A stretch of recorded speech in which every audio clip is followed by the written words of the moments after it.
presentation, I'm going to share a roadmap for conducting a mediation process. Why the roadmap metaphor? Well, a roadmap is a good way to help yourself get from point A to point B.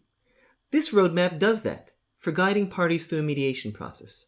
While things aren't so linear, they often, surprisingly, are. When they aren't, of course, changes in the flow can be made, and the roadmap serves to help you when you get lost or confused. There are many, many ways to conduct mediation. There are many mediation roadmaps. This process management flow that I'm about to demonstrate is just to show one possible path, albeit one that is tried and true in my own experience. In this process, which I've created and practiced together with Yael Efron for many years, there are 10 stages. However, before we get into specific stages, let me just note the 3 phases that all mediation processes go through. Like any good story, a mediation has a beginning, an end, and a middle. Now, the beginning and the end phases are relatively familiar parts. In the beginning, we all learn.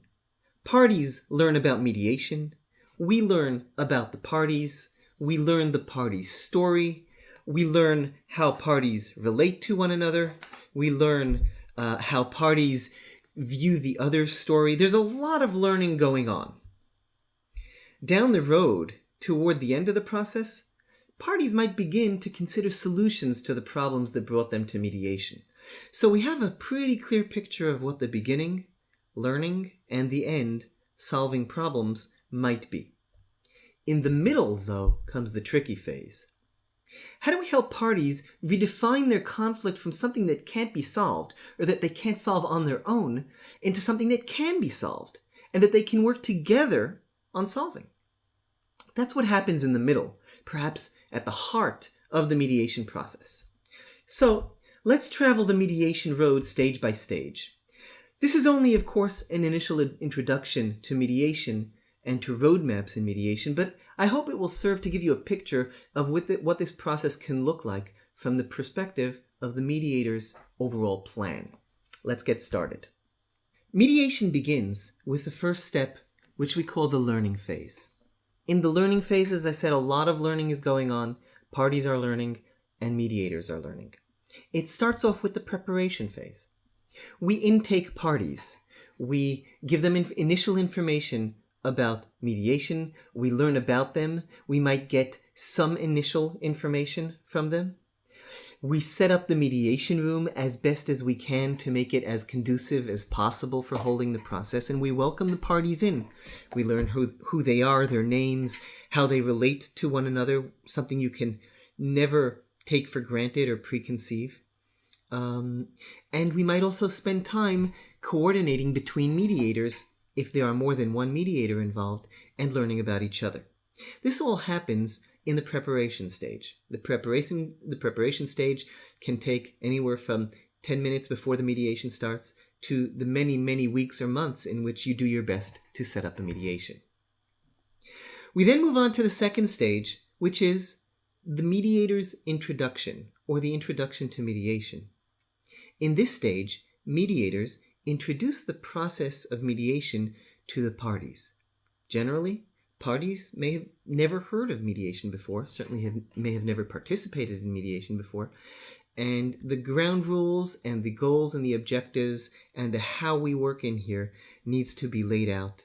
A good, calm, professional atmosphere needs to be set. Trust might start to happen. We hope it will start to happen. And we need to make sure that parties know everything that we need them to know and that they need to know in order to participate in the mediation process. Finally, we need their agreement to participate in the process. Once we have parties' agreement to participate in the process, we can get started with the process itself.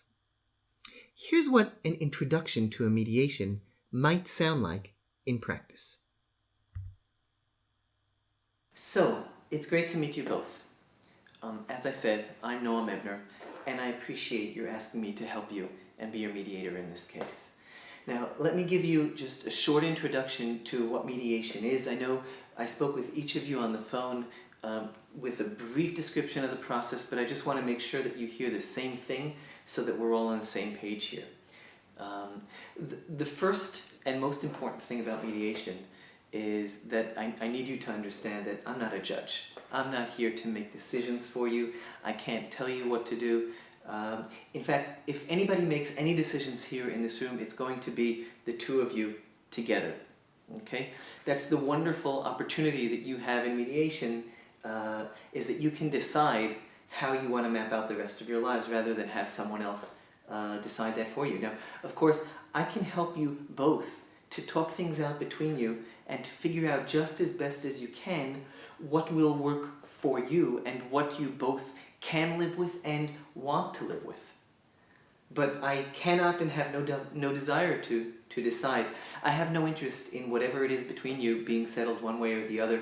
I really just want to make sure that you have every opportunity to discuss your issues and to give a chance to working them out between you and having you come to a decision about the rest of your lives. Now, just as reaching an outcome is your business and your decision and your voluntary action, it's very important that you both understand that the process is voluntary as well. You both agreed to come here of your own free will, and I'm glad that you did, but I'm not holding you here. If at any point you feel that your interest would be better served by leaving this room and leaving the process, and maybe you're trying your luck somewhere else and taking it to court or whatever it is that you see your alternatives are, that's absolutely your decision, and I absolutely respect it. I think it's very important that you know that not only will anything we say in this room, I will certainly keep it to myself and not tell anyone about it.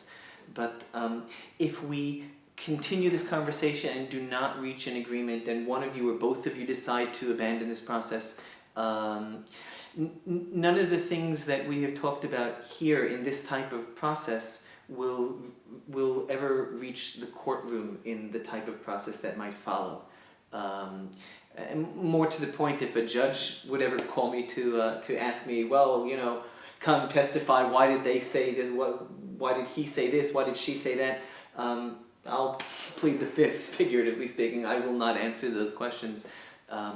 As far as I'm concerned, everything stays in this room. The two of you can agree what you want to do with different types of information, but I will not bring anything into either a courtroom or any other, any other forum. So as I said, the door really is open in that sense. Of course, should you reach agreement, that would be great in the sense that you can form a contract between you, have a binding contract. Should you choose to, we could even take it to the judge and have the judge sign off on it, and it will turn into a judicial decision and become doubly binding in that sense. So we have kind of a range of possible outcomes to this case, and I hope that you'll do your best to find the best outcome for yourself. Before I ask you if you have any questions, let me just tell you a bit about what we can expect today and to see in the process. I asked you to set aside a 3-hour window, which is kind of what I found is generally necessary to get a process going and started in situations such as this. Right now we're here all together, and pretty soon I'm going to ask you to tell me your story and what brought you here, and we will all hear the story that is told and all hear the different opinions that will be aired. If either of you would like to spend some time with me alone in a private session, or if I feel the need to clarify or to touch base or to check in with one of you, then we might hold sessions in which I meet first with one of you separately, and then of course have the same private session with the other. And of course, it goes without saying that anything said to me in one of these private meetings will not be leaked into our joint sessions, of course, without your permission.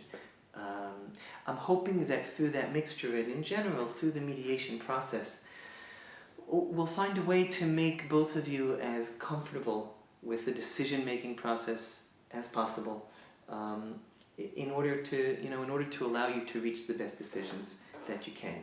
So that's what I have to say at this point, and I know that is a lot of information. Do either of you have any questions?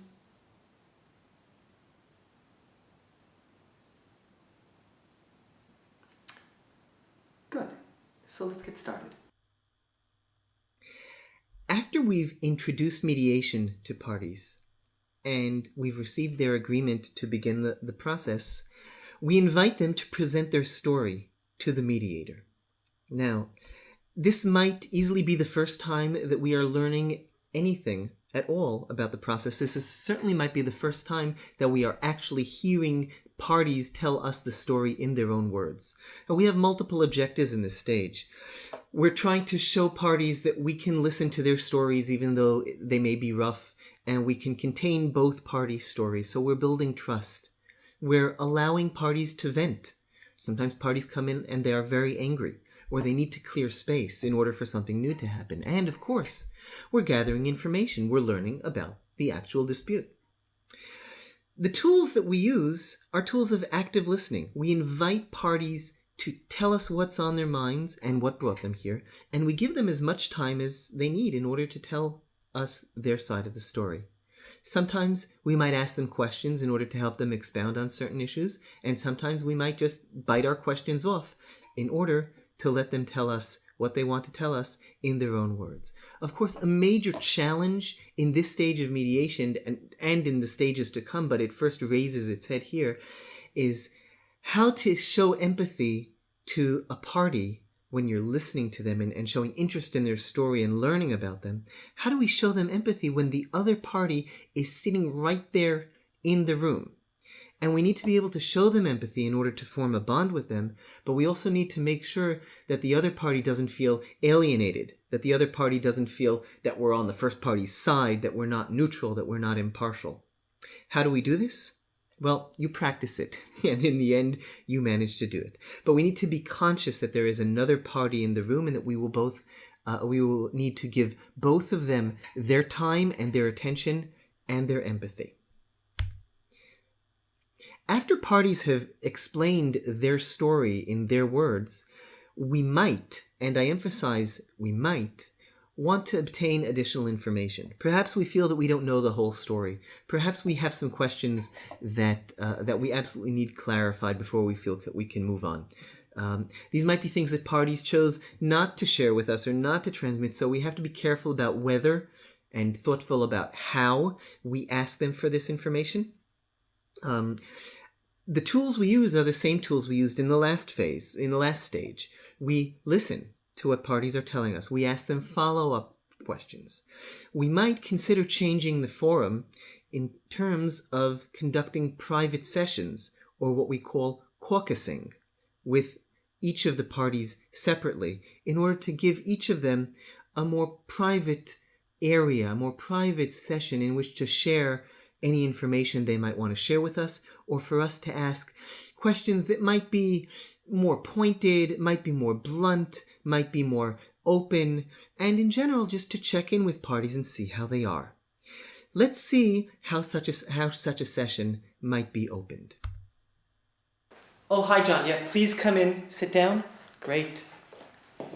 So, John, thanks and thanks for waiting in the waiting room while I was sitting with Mary. And now that it's just you and me, and we've shut the door, and it's a different type of conversation, I just wanted to check in with you and see, in general, first of all, how you're doing and how comfortable you're feeling in this process, and then perhaps to touch on a couple of specific issues that I had a sense that were, I don't know if they were touchy issues or if they're making you feel uncomfortable, but I saw a reaction to them in the room, and I wasn't sure to raise them with Mary there. I wasn't sure what effect that would have on you. So I'll kind of share a couple of those topics. And you either feel free to tell me, we can talk about that with everybody in the room, or to tell me, look, no, that's none of your business, or to engage and we'll see what's going on with those issues. But first I just want to remind you that, of course, anything you say to me here that you don't want me to share with Mary, either privately or with all of us together, you just tell me, and okay, it will never leave my lips. Okay, this is a very private setting, and in the end, I'll ask you, are there any issues you'd like me to share, not like me to share? either with Mary individually or in the group setting, and whatever you say is what goes, okay? Good. So let's get started. Let's start with a very general question. How you doing? How you feeling in here?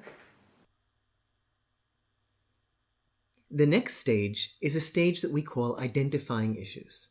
And the goal of this stage is to make sure, before we go on to the heart of the process, to the middle phase in which we're going to start to really work with the parties on their issues, we want to make sure that we have a pretty good idea about what this conflict is about, and a pretty good mapping out of what the different issues are that we're going to need to work on with the parties. Now, this stage is something that we can either conduct on our own, with a piece of paper and a pen, seeing whether we might be able to map out the major issues and say, I figured this out.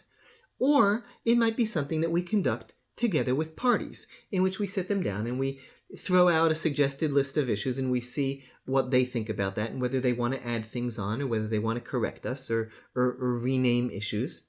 So we can conduct this stage either way. The second thing to realize about this is that we're not setting a fully mapped out agenda here. We'll do that in very shortly. However, at this point, before we take the next main step forward, we want to make sure that we, as mediators, have a fairly clear picture of what this dispute seems to be about. We don't want to go on into the heart of working with the conflict when the conflict is to us as much of a mystery and a knotty ball of yarn as it is to the parties at this point. So we want to make sure that we feel we have a pretty good handle on what is going on here.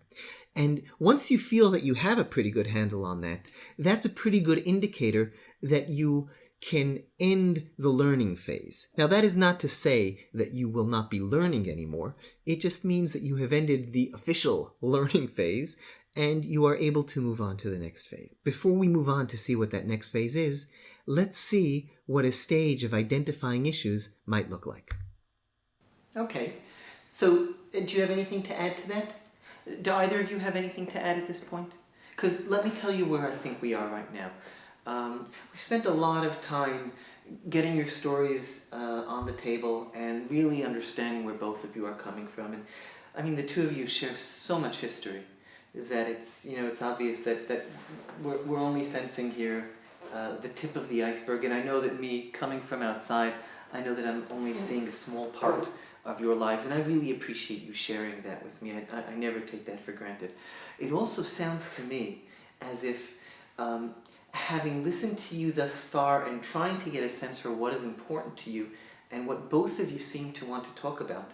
So it seems to me as if the major issues, or at least some of the major issues we need to talk about, are as follows. And let me suggest a list of topics, and I'll see whether you kind of nod or not, and if you like, maybe later on we can write them up on the board and deal with them one by one.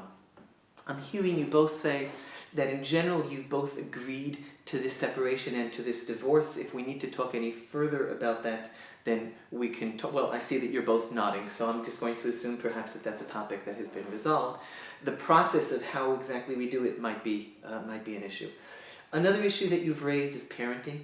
Both of you have said that you want to make sure that you get, well, all the time you can with the kids, and you've also both voiced the fact that you acknowledge that you're either willing or eager for the other parent to play a very substantial role in the children's lives.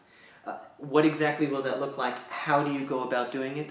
Well, that's a topic to decide. We're going to need to map out exactly what that will look like. At what points are each of you with the children? At what points are you responsible for the children?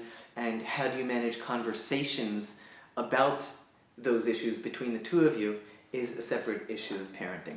Then there's the topic that you've both mentioned of assets, of both property and debts. At a divorce point, all these things come to a point, and we need to figure out how to separate and how to divide up and share responsibility for both property and debt. And you've told me that you have a house, you have pension plans, you have a couple of cars, and a few specific items that you've mentioned. So that's another issue in its own.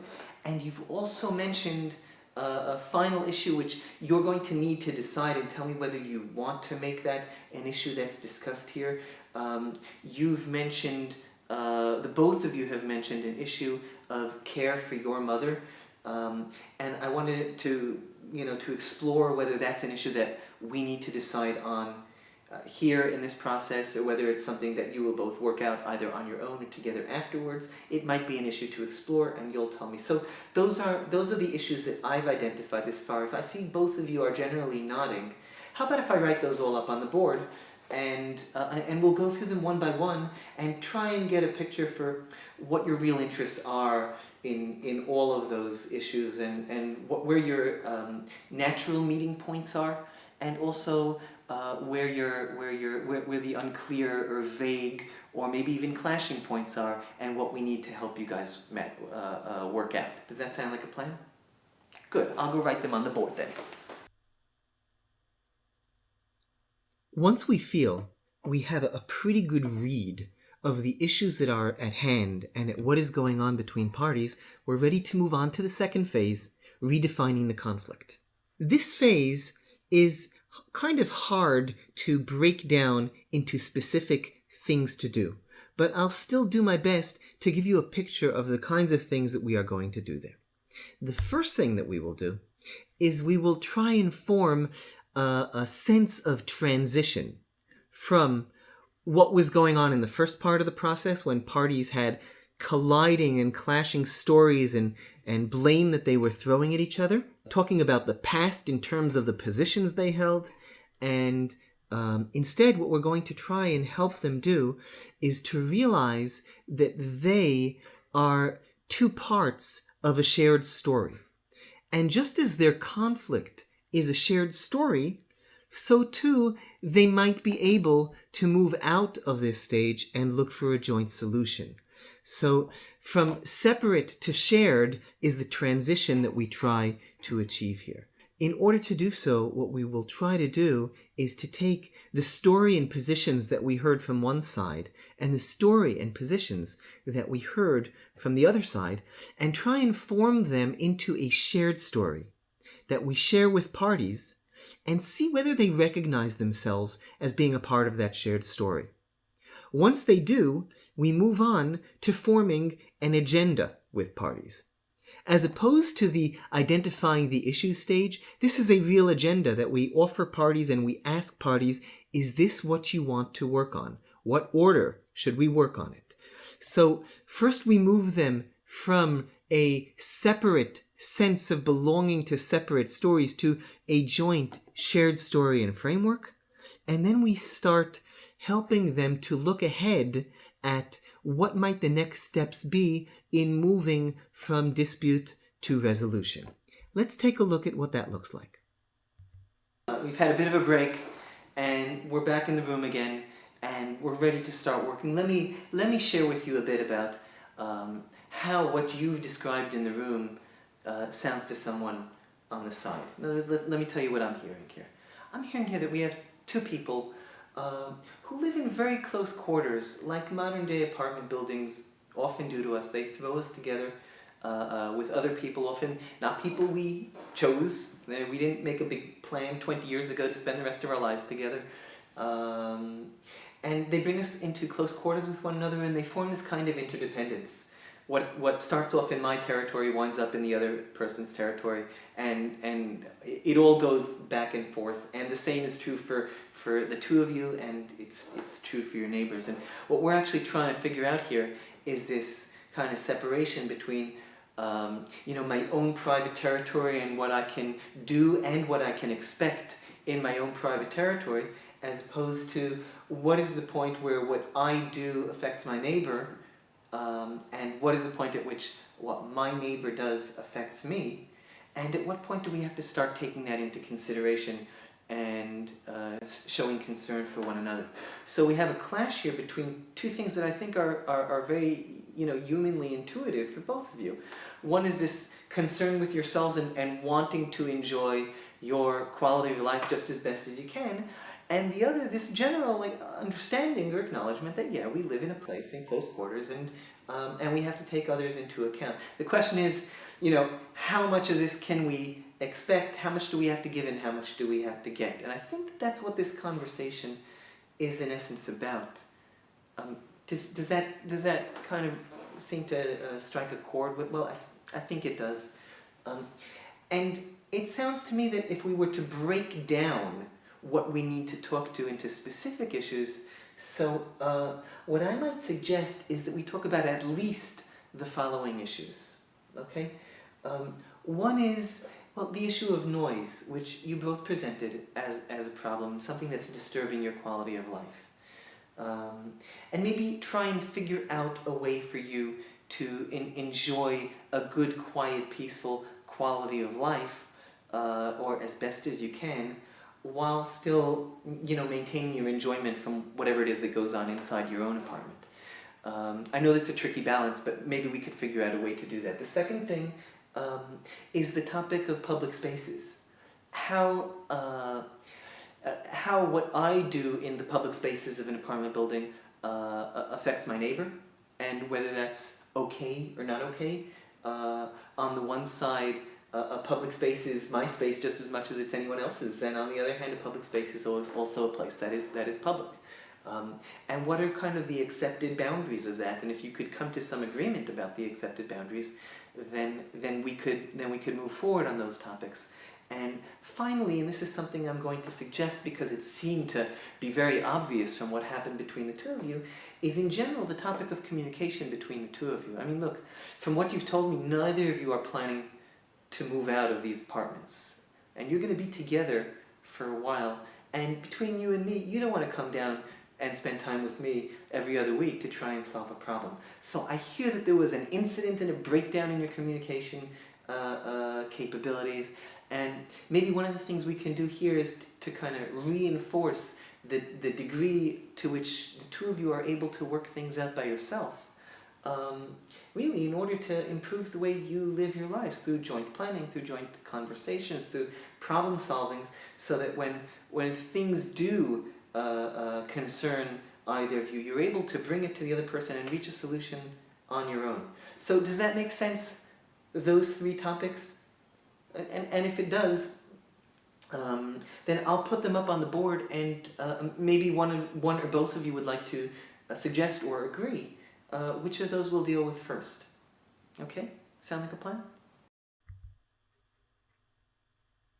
Once parties have identified themselves in a shared story, in a shame framework, and have identified and agreed to the issues that they want to or need to talk about in order to move forward, we will delve into each of those issues.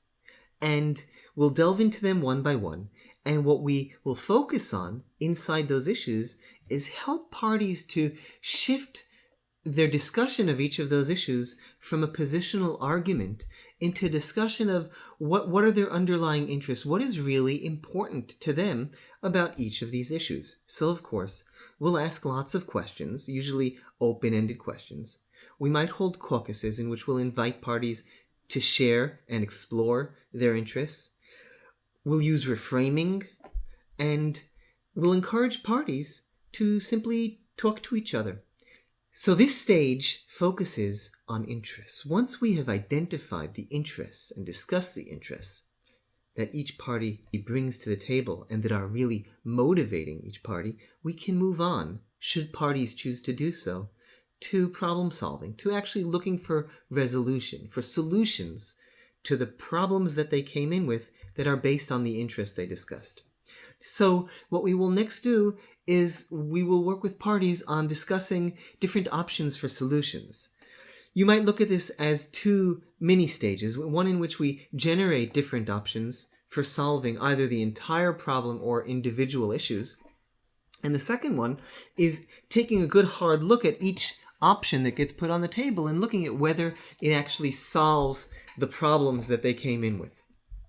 So the tools that the mediator will use in this stage will be to encourage self-evaluation by parties, to ask them, well, what do you think about this? Does this really serve your interests?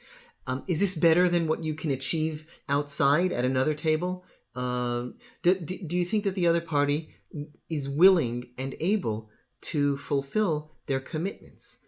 So we help parties assess all that, and hopefully we can help them uncover, discover, and agree to options that really work for both of them. Now, we might also take another step forward in conducting this evaluation of options, and we might also look at other things. For example, we might look whether what they are agreeing to is legal, or whether they're agreeing to something that is illegal. If two parties choose to solve their problem by causing harm to a third party, we might have an ethical problem with that. If they intend to cause criminal harm to another party, this might be an illegal agreement, and we might certainly have a problem with that. Some mediators see it as their duty to evaluate and to call attention to an agreement or an option that they think is grossly unfair or that is grossly unconscionable. So these are other ways of evaluating options that we can help parties do. Once parties have decided on options that work for them, we can help to formulate that into an agreement. Okay, so we've discussed option A and option B and option C, and we've tied together a package of the different options that work as a bundle for parties. The next thing we have to do is to craft this into an overall agreement so that everybody is very clear on what they need to do going forward. And mediation agreements need to be, and mediators should help parties make sure that they are, several things. I call it the ABCDs of mediation agreements. The first is actualizable. I'm not sure that that's a word, but I had to find a word with an A. That it must be something that both parties can really live up to in reality. If one party agrees to pay more money per month than he or she actually brings home in his or her paycheck, then this might not be an actualizable agreement. So this is our last opportunity to take a good hard look at what they're agreeing to. Agreements should be framed in a balanced manner, so it's very clear what each party is giving and what each party is getting. So each party feels that they have a stake in the agreement and they have a role in carrying out the agreement. The agreements need to be absolutely clarified. All the nitty-gritty little details of who, what, when, why, and how need to be clarified. Well, maybe the why can be left out, but certainly the when, where, and how. If there's a payment plan, how much money gets paid when and where, how is transfer of funds done, who brings the check to whom, all of these things are things that should be spelled out in great detail. If parties have reached agreement and they have shook hands, they have thanked you for your services, and you have thanked them for participating in the process, and you have wished them well, the last thing you need to do in each and every process is make sure that you capitalize on this by learning from the process. You want to continue your professional growth from one process to the next. So you need to engage in a reflective process of giving yourself feedback. You might do that through conducting a self-debrief or by writing a journal, keeping a journal for your own purposes about what happened in the mediation and what you learned from it. You might hold a conversation with your co-mediator if you were working together with someone else. You might have a conversation in which you tell a colleague who was not in the room, but you share the experience of being in the room with a colleague, and you share insights, and your colleague might ask you questions about what you've learned and help you learn from it. And finally, some mediators ask parties directly for feedback, whether at the end of the session or in an evaluation form of some form. Some mediators do this, and some mediators do not. Whatever your preferred method is, don't let any mediation experience go to waste. Always use it as your next step on your own learning path. And then, once you've conducted a mediation process, it's time to just sit back and enjoy the balloons. I hope that this has been a helpful demonstration of a mediation roadmap. We have one process, 3 phases, 10 stages, and a wide array of tools. And of course, this is only one way to do it. There are many other roadmaps, including the one you yourself might perfect.